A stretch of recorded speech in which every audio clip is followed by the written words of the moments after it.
بسم اللہ الرحمن الرحیم، ایجین اسپیشل میں خوش آمدید۔ میں مدثر علوی۔ آج ہمارے ساتھ ایک سیاسی شخصیت موجود ہے، کسی تعارف کے محتاج نہیں ہے، لیکن یہاں یہ بتانا ضروری ہے کہ انتہائی محنتی، قابل اور بڑے عرصے سے صحت کی شعبے میں اپنی جو ہے وہ کارکردگی جو ہے وہ دکھا رہے ہیں۔ میں آپ سے خالد صاحب، ایک تو میں آپ سے یہ چیز پوچھوں گا کہ موجودہ سیاسی صورتحال، اس سے پہلے میں آپ سے یہ پوچھوں گا، ماشاءاللہ آپ کے پاس 4 محکمے ہیں، جن میں اسپیشلائز ہیلتھ اور میڈیکل ایجوکیشن، ایمرجنسی سروسز، اس کے علاوہ کابینہ کمیٹی برائے امن و امان اور کابینہ کمیٹی برائے جو ہے وہ حادثات، جو پی ڈی ایم اے جس میں آتا ہے۔ تو اتنا جو محکمے ہیں، ان کے لیے ٹائم کو کیسے مینیج کر رہے ہیں؟ دیکھیں، پراپر جو پورٹ فولیوز ہیں وہ دو ہیں میرے پاس۔ ایک جو اسپیشلائز ہیلتھ کیئر ہے، میڈیکل ایجوکیشن ہے، اور جو سیکنڈ ہے وہ ایمرجنسی سروسز ہے۔ جو law and order cabinet committee ہے اس کے ٹی او آرز ہیں، ان ٹی او آرز میں محرم الحرام کے انتظامات ہیں، عید میلاد نبی صلی اللہ علیہ وسلم ہے، کرکٹ میچز ہیں، رینجر کو طلب کرنا ہے، اور دیگر کئی ہیں۔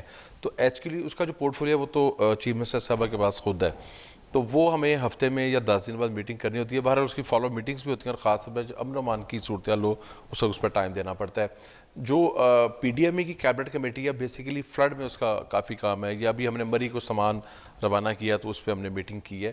فلڈ میں ہمیں تو کام مینیج جو ہے لیکن یہ ہے کہ صبح کام شروع جلدی کرنا پڑتا ہے، 9:30 بجے کام شروع کرنا پڑتا ہے، پھر آپ کو رات تک کام کرنا پڑتا ہے۔ تو اگر آپ وقت ضائع نہ کریں اور آپ کا کوئی دوستی یا احباب یا کوئی سیر تفریح نہ ہو تو صبح سے رات تک ٹائم ہوتا ہے کام کرنے کا۔ مجھے شوق ہے کام کرنے کا، میں کام کرتا رہتا جی جی، ہم آپ کی دیکھتے رہتے ہیں محنت اور کوشش، اور جس طرح سے آپ بڑے عرصے سے ہیلتھ کے شعبے میں اپنی جو ہے وہ کارکردگی دکھا رہے ہیں۔ تو لیکن آپ جیسے کہ آپ بائی جو ایجوکیشن وہ انجینئرنگ ہے آپ کی، اور آپ میڈیکل جو ہے وہ فیلڈ میں ہیں، تو یہ کیسے پھر آپ مینیج کر لیتے ہیں دو سائنسز کو؟ آپ ہیلتھ انجینئرنگ کر رہے ہیں۔ دیکھیں، اصل بیسکلی جو آپ ایک پولیٹیشین کو یا بیوروکریٹ کو ایک اچھا مینیجر ہونا چاہیے، اس کی جو جی مینجمنٹ سکل ہے نا وہ بہت بہتر ہونی چاہیے۔ اور 2011 کی جو آؤٹ بریک تھی ڈینگی کی، جس میں شواز صاحب کو اسسٹ کر رہا تھا، ان کی قیادت میں کام کر رہا تھا، تو وہیں انہوں نے فیصلہ کیا تھا کہ مجھے ہیلتھ میں ایک محنتی ہوں تو مجھے ذمہ داری دی جائے۔ تو اب وقت کے ساتھ ساتھ جو اس کی بیسیکلی پالیسی میکنگ ہے، دیکھیں ڈاکٹر صاحب جو ہیں انہوں نے تو کرنا ہے ٹریٹمنٹ، اگر وہ میڈیسن کے ہیں انہوں نے دوائی دینی ہے، آرتھو ہیں تو انہوں نے ہڈی کا علاج کرنا ہے، اگر وہ نیورو کے ہیں تو انہوں نے ہیڈ انجری کو دیکھنا ہے، فزیشین ہے یا سرجن ہے۔ تو ہر شعبے کے اپنے اپنے ڈاکٹر ہیں، لیکن ہمارا کام یہ ہے کہ ان کو وہ ماحول دینا جس میں وہ آرام سے کام کر سکیں، جس میں پیشنٹ مینجمنٹ بہتر ہو سکے۔ تو اس کے جتنے بھی پیرامیٹرز ہیں وہ چونکہ میں گھنٹوں کام کرتا ہوں، تب یہ ہے کہ اس کی بیسک کم از کم سمجھ آ گئی۔ ایک طالب علم ہوں، روز سیکھتا ہوں۔ ابھی بتاؤں، کل شام ایک بڑی خوبصورت ڈسکشن تھی، کوئی 3.5 گھنٹے کی ہماری میٹنگ تھی، اور اس میں ٹاپ کے جو تھے کچھ لوگ آن لائن تھے، کچھ ہمارے پاس بیٹھے ہوئے تھے۔ ایک گفتگو یہ تھی کہ جو سٹروک ہے، جو فالج ہے، اس کو ایک تو نیورو جو فزیشین ہے وہ ڈیل کرتا ہے، اور ایک جو کارڈیو ویسکولر سرجن ہے وہ بھی ڈیل کرتا ہے۔ تو وہ ایک اکیڈیمک قسم کی ڈسکشن تھی 3.5-4 گھنٹے کے بعد، جس میں پاکستان کے باہر سے بھی لوگ تھے، کراچی سے بھی لوگ تھے آن لائن، اور ہم بھی تھے۔ تو وہ اب میں جب اتنے لیجنڈس بیٹھے ہوتے ہیں، پروفیسرز بیٹھے ہوتے ہیں، ان کی ڈسکشن ہو رہی ہوتی ہے، آپ نوٹس لے رہے ہیں، تو آپ چیزوں کو سمجھ رہے ہیں، آپ ٹیکنیکلٹیز کو سمجھ رہے ہیں۔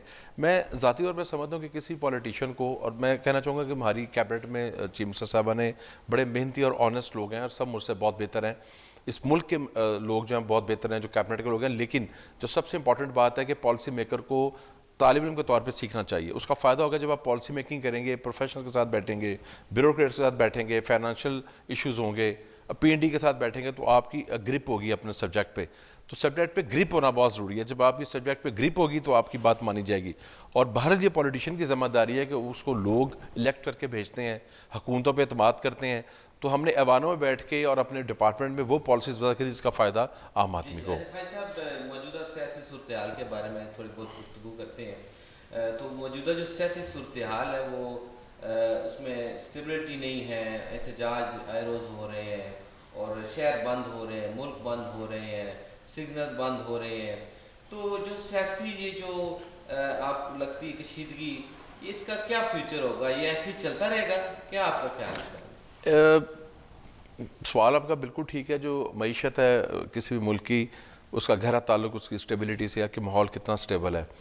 اور بدقسمتی سے کچھ عرصہ سے ظاہر ہے جو ہمارے سیاسی مخالف ہیں، پہلی بات ہے مخالفت کا ہر ایک کو ہے، جمہوریت میں آپ کی کوئی بھی بات جو ہے آپ کر سکتے ہیں اور آپ پروٹیسٹ بھی کر سکتے ہیں پرامن، لیکن ایک لمٹ کو جو آپ کراس کرتے ہیں تو پھر وہی جو ایک آپ کی پولیٹیکل ایکٹیویٹی ہے نا وہ شر پسندی میں چلی جاتی ہے. وہ بڑے تھن لائن ہے دونوں کے درمیان. اب جس قسم کا ماحول عمران خان صاحب نے یا ان کے جو کارکن ہیں وہ دے رہے ہیں، اس کی وجہ سے ظاہر ہے کہ ایک معیشت بہتر ہوتی ہے تو اس وقت کوئی نہ کوئی ان کو دھرنا ذہن میں آ جاتا ہے یا کوئی ان کو مومنٹ یاد آ جاتی ہے. تو سب سے امپورٹنٹ ملک کی اسٹیبلٹی ہے. جو ملک کا عام آدمی ہے، غریب آدمی ہے، جو بہرحال ایک زندگی کی جو ایک سختی ہے اس میں پس رہا ہے، میرا خیال ہے کہ پولیٹیکل پارٹیز کو میچورٹی کا مظاہرہ کرنا چاہیے. پارلیمنٹ موجود ہے، پارلیمنٹ میں اپنی ساری بات کرنی چاہیے. جو بھی آپ کے ایشوز ہیں ان کو پارلیمنٹ میں ڈسکس کرنا، پارلیمنٹ کو اس کے پاس سلوشن تلاش کرنا جیسے کہ چاہیے. آپ کے پاس قائمہ کمیٹی بائی امن و امان میں موجود ہے، اور حالیہ جو احتجاج ہوا اور اس سے پہلے بھی، تو اس میں وہ کافی خونریزی اور اشتعال دیکھا گیا ہے. تو اس طرح کی سیاسی ماحول میں اس کو سیاست کہنا چاہیے کہ یہ اتنا جو ایک دوسرے کے خلاف عدم برداشت ہے، یہ سیاست اس کو کہتے ہیں یا اس سے بہتر ہونی چاہیے؟ اچھا، اس میں تھوڑا میں آپ کو بتانا چاہوں گا کہ اس دفعہ جب اسلام آباد ان کی کال تھی تحریک انصاف کی، اور پنجاب میں اس کو ہم نے بہت بہتر طریقے سے مینج کیا. چیف منسٹر صاحبہ کا حکم تھا کہ کسی کے ساتھ زیادتی نہیں کرنی، کوئی سختی کا استعمال نہیں کرنا. تو پولیس نے اور ہوم ڈپارٹمنٹ نے بڑی میں سمجھتا ہوں کہ بڑی ہی گڈ پلاننگ کے ساتھ اس طریقے سے کیا کہ نقصان بھی نہیں ہوا، اور جو یہاں سے شر پسندوں نے جانا تھا وہ بھی نہیں جا سکے. لیکن جب ہم کے پی کے کی بات کرتے ہیں تو کے پی کے سے 3 سمت سے لوگ آ رہے تھے. ایک سمت تھی جو میاں والی کی سمت تھی، جہاں سے کچھ 4,000 لوگ تھے جو ان کے مختلف لیڈرز کے ساتھ آ رہے تھے. اور میاں والی میں جب وہ انٹر ہوئے تو پولیس کا ناکہ تو موجود تھا، لیکن وہاں پہ ہوائی فائرنگ کی گئی، اور ہوائی فائرنگ کافی زیادہ کی گئی. پولیس نے شیلنگ کی، لیکن شیلنگ اور فائرنگ کا مقابلہ ہو نہیں سکتا. پولیس کو حکم تھا کہ انہوں نے فائرنگ نہیں کرنی، اور بالکل ٹھیک حکم تھا. وہ بھی ہمارے بچے ہیں، ہمارے کارکن ہیں. اگر کوئی بندہ غلطی کرتا ہے یا دیوانہ پن کا شکار ہے تو اس کو بچانا بھی بہرحال حکومت کی ہی ذمہ داری ہے. تو پھر جو وہ آگے آتے ہیں کہ میپ ولی پہ پہنچے، میپ ولی پہ شیلنگ کی گئی، وہاں پہ وائی فائرنگ کی گئی، تو وہ پھر ناکے توڑتے آ رہے تھے. اور ان کو ہم اس لیے یہ سب کر رہے تھے کہ ان کی تعداد کم ہو، وہ تھوڑا سا ٹائم لگے آتے ہوئے. کیونکہ دوسرا جلوس مین جو تھا وہ چل رہا تھا پشاور کی طرف سے. پشاور جلوس آ رہا تھا، وہ اٹک پہ روکا گیا. تو اٹک پہ بھی یہی استعمال کی گئی جو اسٹریٹجی تھی، شیلنگ کی گئی. اب جب آگے سے آپ کے پاس کرینے بھی ہیں، جو فائرنگ ہے وہاں سے شروع ہوئی. فائرنگ شری انہوں نے میاں والی کی تو پھر پولیس پیچھے ہٹ گئی، کیونکہ فائرنگ کا جواب دینا تو جب ان کو حکم ہی نہیں تھا تو ظاہر ہے پولیس. اب پھر ان جگہوں پہ چاہے وہ میاں والی کا کانوے تھا یا وہ کے پی کے سے آنے والا کانوے تھا جو مین آ رہا تھا موٹر وے پہ، وہ پولیس پہ تشدد بہت کیا گیا، بہت مارا گیا پولیس والوں کو. یہ ایک نئی لہر ہے جو میں دیکھ رہا ہوں. پولیس والے زخمی ہوں گے؟ پولیس والے تو 125 سے زائد زخمی ہیں، اچھا. جو فریکچر ہیں، باقاعدہ شہادتیں بھی ہیں. پولیس والے کو تشدد کر کے مار دیا گیا، رینجر کے لوگ شہید ہوئے. تیسرا قافلہ آ رہا تھا ٹیکسلے سائڈ سے، جو ہری پور سائڈ تھی، عمر ایوب صاحب لا رہے تھے اس کو. تو یہ 3 قافلے آ رہے تھے. اسٹریٹجی یہی تھی کہ ان کو سلو کریں. سلو کرتے کرتے کرتے جب آپ آگے سختی سے جواب نہیں دیں گے، صرف شیلنگ کریں گے، تو وہ اگریسو سے کافی آتے گئے. پھر آپ کو پتہ ہے کہ کون لوگ لیڈ کر رہے تھے، سارا وہ میڈیا نے پورے ملک کو دکھایا ہے. پھر جب وہ ڈی پوائنٹ سے ذرا پیچھے بلیوری کے علاقے میں پہنچے ہیں تو ظاہر ہے کہ وہاں کے لوگوں کا بھی امن و امان خراب ہو رہا تھا. میں کہتا ہوں اس کو بھی بڑی اسٹریٹجی سے پولیس نے کنٹرول کیا. تو پنجاب پولیس نے، اسلام آباد پولیس نے، وفاقی و صوبائی حکومت نے بڑے تدبر کے ساتھ اس کو فیس کیا. میرا خیال ہے کہ اس ساری موومنٹ کے بعد اب ان کے لیے اتنے بندے اکٹھے کرنا قدر مشکل ہوگا، کیونکہ ان کے ورکرز کا وہ تو کہتے ہیں آخری کال ہے لیکن اس سال کی ہے، اگلے سال پھر بھی آ نہیں، میں کچھ اور کہہ رہا ہوں. لیکن میں نے زندگی میں نا بہت جلسے جلوس کیے ہیں. یہ تحریکیں ہم نے بھی چلائی ہیں، لیکن ود ان دا لمٹ. اسلام آباد کی سڑکوں پہ، پنڈی کی سڑکوں پہ، لاہور میں بے شمار دفعہ جب کوئی ہماری حکومت توڑ دی گئی یا مشرف صاحب کی مارشل تھی تو ان کا ہم نے مقابلہ کیا.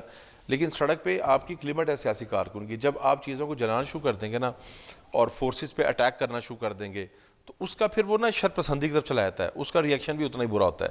تو میرا خیال یہ ہے کہ اس وقت ان کا عدم اعتماد ہے ان کے لیڈرز پہ جو باہر موجود ہیں. جو باہر لیڈرز ہیں ان کو انہوں نے دیکھ لیا کہ جب ایک بہت ذرا سختی ہونے لگی تو اس کے بعد وہ سب غائب ہو گئے. میرا ذاتی خیال یہ ہے کہ اب اتنی اسٹرینتھ اکٹھی کرنا تھوڑا مشکل ہوگا.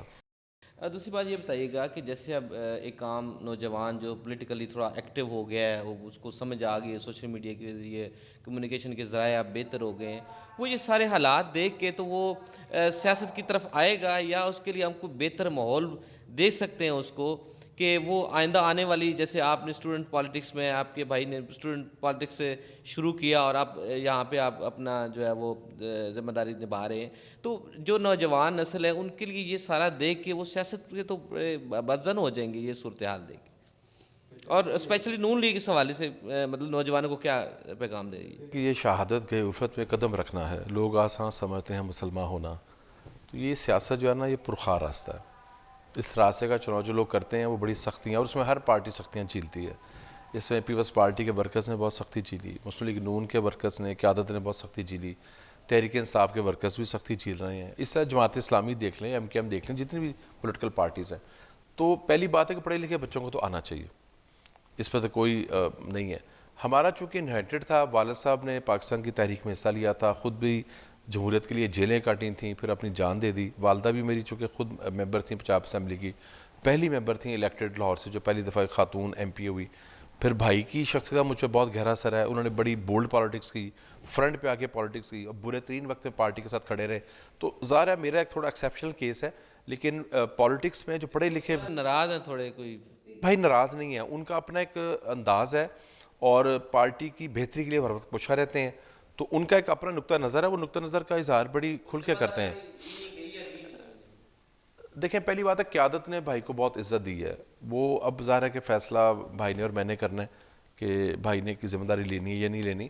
لیکن ابھی پچھلے ہفتے بھی ہماری شہباز صاحب سے ملاقات ہوئی تھی, اور جو سیاسی صورتحال ہے اس پہ 1 گھنٹہ بات چیت ہوئی تھی. اور بڑے میاں صاحب جو ہیں وہ بھائی کی بہت عزت کرتے ہیں. لیکن پارٹیوں کے اندر بھائی ان لوگوں میں شامل ہے جو باواضح بلند صحیح بات کرتے ہیں. تو ایسے لوگ ہونے چاہیے پارٹیوں میں, پھر ہی اب ڈیموکریٹک کلچر رواج پائے گا نا پارٹیوں میں. جی بے شک. اچھا آپ کے شعبے کی طرف آتے ہیں. ایک سی ایم صاحبہ بھی ہم دیکھتے ہیں کہ بہت زیادہ ان کی کوشش ہوتی ہے ہیلتھ, ایجوکیشن اور ایگریکلچر کے اوپر ان کی کافی نظر ہے, ہم نیوز رپورٹس بھی کر رہے ہوتے ہیں.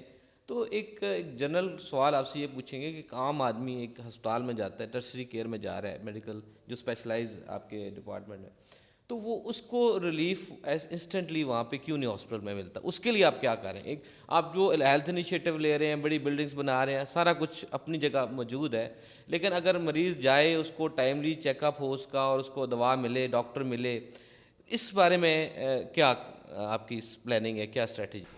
دیکھیں جو شعبہ صحت ہے پنجاب کا, اس پہ وزیر صاحبہ کا بہت زیادہ فوکس ہے. بلکہ اگر مجھ سے پوچھا جائے تو صوبے میں ان کی جو نمبر 1 پریارٹی ہے وہ ہیلتھ ہے. اور ہر ہفتے ہماری میٹنگ ہوتی ہے, فالو اپ ہوتا ہے, نئے فیصلے کیے جاتے ہیں. جو آپ نے سوال کیا, ایک عام آدمی کے لیے ظاہر اسپتالوں پہ رش بہت ہے.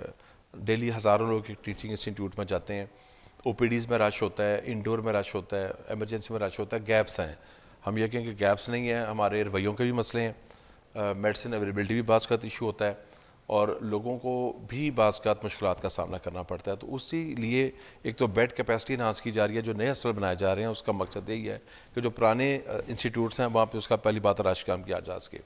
جو عمل ہے اس کی تعداد میں اضافہ کیا جا رہا ہے, میڈیسن اویلیبلٹی میں اضافہ کیا جا رہا ہے. پھر جتنے بڑے ٹیچنگ ہسپتال ہیں ان سب کا جو رابطہ ہے وہ بیسیکلی جو ان کا بی ایچ او اگر ہمارے بہتر ہو جائے نا, آر ایس سی جو پرائمری اور سیکنڈری کی ذمہ داری ہے, اس پہ بھی سائملٹینسلی پہلی بات تک کام کیا جا رہا ہے. کچھ آؤٹ سورس کیے جا رہے ہیں, کچھ نئے بنائے جا رہے ہیں, کچھ کو رینویٹ کیا جا رہا ہے. تو ٹیچنگ ہسپتال کا جتنا لوڈ ہے, جیسے اگر لاہور کی مثال لیں تو آدھا رش باہر سے آ رہا ہے. اب ہم نے ابھی رحیم یار خان کارڈک سرجری شروع کی ہے, ساہیوال کارڈک سرجری ہم مارچ میں شروع کر رہے ہیں. تو جو ان چیزوں کو آپ بہتر کریں گے, جیسے سرگودا کارڈک انسٹیٹیوٹ بن رہا ہے, تو سرگودا کا رش وہ ایف آئی سی پہ جا رہا ہے فیصل آباد یا لاہور پہ, اس کے بعد وہیں اس کو وہ کیٹر ہونا شروع ہو جائے گا. تو بیسک پالیسی یہ ہے کہ جو بی ایچ او سے ٹیچنگ ہسپتال تک کا سارا نظام ہے اس کو آہستہ آہستہ سیگریگیٹ کریں تاکہ ٹیچنگ پہ رش کم ہو, اور ساتھ ساتھ اس کی کیپیسٹی کو بھی انہانس کیا جائے. پوری دنیا میں ایک میڈیکل ریکارڈ کا سسٹم ہوتا ہے جس میں ہاسپٹل مینجمنٹ انفارمیشن سسٹم جو ہوتا ہے, تو وہ اگر ایسا ہو کہ ریفرل سسٹم ہو, بی ایچ یو سے آئی, ٹی ایچ کیو سے, ڈی ایچ کیو ریفر ہو کے آپ کے پاس ٹرشری کیئر میں آئے, تو آپ کو ہسٹری لینے کی ضرورت نہ ہو, ایک یونیفارم طریقے سے جیسے پوری دنیا میں ایک طریقہ رائج ہے, ویسا طریقہ کیوں نہیں اختیار کیا جا رہا؟ اس پہ دیکھیں سفر کا آغاز شہباز صاحب کے دور میں کیا گیا تھا. آپ کسی بھی ٹی ایچ کیو یا ڈی ایچ کیو میں جائیں گے یا آر ایس سی میں جائیں گے, ٹیچنگ میں جائیں گے, تو وہاں پہ ہر پیشنٹ رجسٹر ہو رہا ہے, ٹیبلٹس موجود ہیں, ان کو فیڈ کیا جا رہا ہے. نیکسٹ اسٹیپ ان کی لنکیج ہے پرائمری سیکنڈری کی اور ٹیچنگ ہسپتالوں کی, وہ سیکنڈ فیز میں ہے. پہلی فیز میں اس کو مکمل کیا جا رہا ہے, تھوڑا اس پہ وقت ضرور لگے گا, لیکن ڈیجیٹائز کیا جا رہا ہے سارے سسٹم کو. اور آپ نے بالکل ٹھیک بات کی کہ ایک پیشنٹ جو ہے وہ اگر کسی گاؤں سے آتا ہے اور بی ایچ او میں اس کا جو بھی ٹریٹمنٹ ہوا ہے, اس کی جو بھی فائل ہے, جب وہ ٹیچنگ میں آئے گا تو نہ مریض کا ٹائم ضائع ہوگا, نہ ڈاکٹر کا ٹائم ضائع ہوگا, اور اس کی ہسٹری سمجھنے بڑی آسانی ہوگی. تو ہم سفر اسی طرف کر رہے ہیں, اور اس میں ہماری پی اے ٹی بھی بہت مدد کر رہی ہے. ہمارے بے شمار پروگرام ہیں جن کے ڈیش بورڈز ہیں جو ڈیجیٹل ہیں, اور ان سب کو انٹر لنک آہستہ آہستہ ہم کر رہے ہیں. اچھا یہ بتائیے گا کہ جیسے آپ نے سرگودا میں institute of cardiology Nawaz Sharif institute of cardiology بنا رہے ہیں، تو اس کے اندر کیا کیپیسٹی ہے اور کارڈیالوجی کے حوالے سے اس میں کیا آپ نئی چیز لا رہے ہیں جو کہ جو لوکل کمیونٹی کو سرو کرے گی؟ دیکھیں کارڈک سرجری میں مین تو ایک اس کی سرجری ہے، اس کی جو اینجیوگرافی ہے، جو کیتھ لیبس ہیں، ایکٹوفزالوجی ہے، اس میں یہ دونوں جو ہاسپٹل بن رہے ہیں، Nawaz Sharif hospital Sargodha cardiac institute اور نواز شریف ہاسپٹل جو کارڈک انسٹیٹیوٹ ہم بنا رہے ہیں لاہور میں، دونوں یہ پہلی بات ہے کہ ان میں جو اکوپمنٹس آ رہے ہیں، جو ان میں ریڈیولوجی کی چیزیں آ رہی ہیں، مشینز آ رہی ہیں ان میں، ایک تو یہ لیٹسٹ ہیں، لیٹسٹ ماڈل کی ہم چیزیں لے کے آ رہے ہیں. میں آپ کو بتاتا ہوں کہ ایک ہم مشین لا رہے ہیں لاہور میں جو نواز شریف کارڈک انسٹیٹیوٹ ہے، وہ مشین برطانیہ میں 3 ہے. جو پیٹ سکین ہے جو کارڈیو کا ہے، اس میں ہم ایک نئی ٹیکنالوجی لے کے آ رہے ہیں، اس میں ایک ٹریسر یوز کیا جاتا ہے جسے روبیڈین کہتے ہیں. سی ایم صاحبہ جب پیچھے باہر گئی تھی انہوں نے وہ مشین وہاں پہ دیکھی تھی. اس مشین کا فائدہ یہ ہے کہ آپ کی اندر کی جو صورتحال ہے وہ بہت، اس کی امیجنگ جو ہے وہ کلیئر ہے. تو میرے خیال 2.25 ارب کی مشین ہے، اس کو بھی اس میں لایا جا رہا ہے. تو یہ پاکستان میں پہلی مشین ہے. وہاں پہ کتنے بیڈز ہوں گے جو جو سرگودا میں سرگودا ہے وہ کارڈیالوجی تو انسٹیٹیوٹ بنا رہے ہیں؟ سرگودا جو وہ تو 210 بیڈ کا ہے، اور اس میں آپریشن تھیٹرز بھی ہیں، اس میں آئی سی یوز بھی ہیں، اس میں وارڈز بھی ہیں، کمرے بھی اس میں ہیں. جو لاہور والا ہے وہ 250 بیڈ کا بن رہا ہے. تو اس سے فائدہ یہ ہوگا کہ پی ایس سی لاہور پہ اور فیصل آباد پہ لوڈ ایک دم کم ہوگا، اور وہ فاسٹ ٹریک پہ بن رہا ہے، دن رات اس پہ کام ہو رہا ہے. ہمارا ٹارگٹ ہے کہ سرگودا کو ہم اگلے سال مڈ میں اس کو او پی ڈی کو شروع کر دیں اور سال کے اینڈ میں اس کے اس تھیٹرز کی اور آپریشن ٹوٹل شروع کر دیں. کاسٹ کیا ہوگی اس کی جو آپ سرگودا میں کاسٹ تو بنا رہے بہت ہیں؟ زیادہ ہے. جو لاہور والا ہے وہ تو 15 ارب پہ چلا گیا اور سرگودا والا 14 ارب پہ چلا گیا ہے، کیونکہ جو مشینیں ہم نے ریوائز کی ہیں پہلے یہ ابتدائی طور پہ 9.5 ارب کا پروجیکٹ تھے، لیکن جو ہم لیٹسٹ مشین لا رہے ہیں ان کی کیپیسٹی ہم نے بڑھائی ہے سی ایم صاحبہ کی ڈائریکشن پہ. تو ان کی جو اندازن قیمت ہے وہ 15 سے 16 ارب کے درمیان، تو 14-14.5 سرگودا کا ہے، 15-16 کے درمیان جو ہے وہ لاہور آپ کا ہے. انویسٹمنٹ جیسے آپ نے بتایا کہ اربوں کے حساب سے یہاں پہ بھی لاہور میں بھی اور سرگودا میں ہے، تو جو پی ایچ سی ہے پرانا، اس کے اندر کیتھ لیب میں جو انجیوگرافی مشینیں ہیں وہ بڑی لمیٹڈ ہیں اور ان کی کیپیسٹی جو ہے وہ کم ہے، اور اس میں سے آئے دن خراب بھی رہتی ہے، ہمیں رپورٹنگ بھی کرتے ہیں. تو اس کے اندر اگر 1000 پیشنٹ روز آ رہا ہے تو وہ زیادہ زیادہ 100 یا 200 ہی ہو رہا ہے مینیج، باقی تو اس کو ڈیٹس مل رہے ہیں. تو وہ مشین بھی تو وہ بڑھانی چاہیے. کیا خیال ہے اس کے بارے میں آپ ایک کا؟ تو میں کہنا چاہوں گا کہ ابھی 3 دن پہلے نئی کیتھ لیب نے کام شروع کیا، ایک کیتھ لیب اس میں نے اور شروع کر دیا، ایک انسٹال ہو رہی ہے. جو آپ نے ویٹنگ کی بات کی، ویٹنگ ہے. اب ویٹنگ کا حل کیا ہے؟ ویٹنگ کا حل یہ ہے، نمبر 1 آپ کو پتہ ہے کہ بچوں کے دل میں بعض کا پیدائشی سوراخ ہوتا ہے، بعض ویسے ایسے ہوتے ہیں جن کے دل میں اس کو کہتے ہیں کانجنٹل سر ہارٹ پی ایچ ڈیزیز. سی کا پوچھ رہا ہوں، میں جنرل آپ کی کو نہیں نہیں، پوچھ رہا. آپ کو تھوڑا نا لوگوں کو سمجھانا پڑے گا. میں ادھر ہی اوکے آؤں گا، میں چیزیں بھولتا نہیں ہوں، جی لاؤں گا میں ادھر ہی آپ کو، لیکن تھوڑی میں تفصیل سے بتانا چاہوں گا. دل کی بیماری بڑوں میں ہو یا بچوں میں ہو، وہ ظاہر ہے کسی بھی گھر جی کے جی لیے بے آزمائش شک. ہے. ہم نے اس میں ویٹنگ تھی 3 سے 4 ہزار کی، اور کئی سال باری نہیں آ رہی تھی. ہم نے اس میں سی ایم صاحبہ کو بتایا، انہوں نے اپنا فلیگ شپ پروگرام 5 ارب کا دیا. اب اس کے نتیجہ میں پبلک ہسپتال اور پرائیویٹ ہسپتال دونوں اس اسکیم میں آ چکے ہیں. تو اس کی سپیڈ کو ہم ڈبل کر رہے ہیں. وہ ویٹنگ جو 2 سال یا 1.5 سال کی تھی وہ انشاءاللہ 3, 4, 5 میں آ جائے گی. نمبر 1. اب ہم آتے ہیں پی ایس سی کی طرف. ویٹنگ سے پی ایس سی میں نہیں ہے. پنجاب کے جتنے بھی کارڈک انسٹیٹیوٹس ہیں، جو کیبج ہے، جو سرجری ہے، جی اس کی جی ویٹنگ ہے. اب اس ویٹنگ کو دور کیسے کیا جائے؟ ہم نے اس پہ اپنے کام کا آغاز کر دیا ہے. ڈاکٹر فرقت عالمگیر ایک بہت بڑے کارڈیالوجسٹ ہیں برطانیہ کے، وہ ٹاسک فورس کو لیڈ کر رہے ہیں. آج بھی ہماری اسی کارڈک سرجری پہ میٹنگ ہے. اس کا ہم کر یہ رہے ہیں کہ ہمارے پاس کوشچن یہ ہے کہ کارڈک سرجن بہت زیادہ ہیں. جو پیڈیاٹرک کارڈک سرجن ہیں وہ 8 ہیں پنجاب میں، تو ایک ان کا یہ مقابلہ ہے. جو 8 ہیں ان میں بھی اب اضافہ ہو رہا ہے. جو پرائیویٹ سیکٹر کو شامل کیا تو وہ لوگ جو ریٹائرڈ ہیں یا آرمی سے ریٹائرڈ ہیں یا باہر سے پاکستانی ہیں وہ بھی آ رہے ہیں اس میں. تو ایک تو وہ 8 سے اگلے 3-4 ماہ میں 12-14 بھی چل جائیں گے تو سپیڈ ڈبل ہو جائے گی. جو کارڈک سرجری ہے اس میں ہم اسی پروگرام پہ اب کام کر رہے ہیں کہ ایک دفعہ اس کی ویٹنگ کو کم کرتے ہیں، اور اس کو ویٹنگ کو کم کرنے کے لیے ہمیں پرائیویٹ سیکٹر کو بھی شاید شامل کرنا پڑے، یا جو ہمارے اپنے انسٹیٹیوٹس ہیں ان کا بجٹ بڑھا کے جو اس کے ڈسپوزیبلز ہیں اور جو سرجنز ہیں ان کو رات تک کام کریں، ان کو ایکسٹرا اس میں پے کریں، تاکہ پی آئی سی ہو، وہ وزیر آباد ہو یا وہ ملتان انسٹیٹیوٹ ہو، فیصل آباد انسٹیٹیوٹ ہو، کوئی بھی انسٹیٹیوٹ ہو، وہاں پہ جو اس کی ویٹنگ ہے نا اس کو ہم نے 2-3-4 ماہ میں لے کے آنا جی. ہے. میں رپیٹ کرتا ہوں سوال کہ میں یہ کر رہا تھا آپ سے کہ آپ ایک نیا ہسپتال کارڈیولوجی کا، بھلے پی ایچ سی 2 ہے یا جو بھی آپ فیصل آباد میں بنا رہے ہیں، کہ جو پی ایچ سی میں جو اعتماد ہے لوگوں کا، لوگ آپ کہیں بھی پنجاب کے ایریے یا ایون پاکستان سے بھی لوگ یہاں پہ پورے پاکستان سے بھی لوگ آتے ہیں. اگر ادھر جو اندر مشینری ہے تھوڑا سا اس کو بڑھا دیا جائے اور تھوڑا سٹاف کو بڑھا دیا جائے تو اس کا لوڈ کم نہیں ہو جائے گا؟ دیکھیں وہاں سٹاف نا سفیشینٹ ہے. پہلی بات ہے ایک کیپیسٹی ہوتی ہے ہر ہسپتال کی, ایک اس کے مشینیں ہیں, اس کی چاہے وہ کیتھ لیبس ہیں, اس کے تھیٹرز ہیں, وہ تو اتنے ہی رہیں گے نا. تھیٹر ابھی ہم نے ان کی رینوویشن مکمل کی ہے. ہم جو پی ایچ سی کے لیے امپرومنٹ لا رہے ہیں, کیتھ لیب ہم نے نئی لگا دی, ایک اور لگ رہی ہے, مشینیں اس کی چینج ہو رہی ہیں, لیکن اس کو ایک ساتھ اپنے علیحدہ ہسپتال کی ضرورت ہے, کیونکہ جو لوڈ آ رہا ہے وہ باہر کے شہروں سے بھی آ رہا ہے, بلکہ پورے پاکستان سے آ رہا ہے. تو جہاں پی ایچ سی کی کیپیسٹی بڑھائی جا رہی ہے, اور جو میں نے کیتھ لیب کے ساتھ سرجری کی بات کی, اس میں جب ہم جو ہیومن ریسورس ہے, جو ہمارے سرجنز ہیں, ان کو ایکسٹرا دیں گے اور ان کو کہیں گے رات تک آپ کام کریں یا 24 گھنٹے تھیٹر چلیں, شفٹوں میں چلیں, ایک تو اس سے ویٹنگ کم ہوگی, اور اس کے ساتھ تیسرا جو میں پہلو کہا کہ نئے اسپتال بن رہے ہیں. اس گیپ کو ختم کرنے کے لیے آپ کو کتنا ٹائم لگے؟ مثال کے طور پر اگر 500 بندے یا 1000 بندے ابھی ویٹنگ میں اس وقت موجود ہیں, تو اس کو ہم کم سے کم نمبرز میں کب تک لا سکتے ہیں؟ پہلی بات ہوئی ہے کہ کتنے پیشنٹ آنے ہیں وہ نہ مجھے پتہ نہ آپ کو پتہ. نہیں, ایک پریڈکشن پہ نہیں چلتی چیزیں, مفروضوں پہ نہیں چلتی.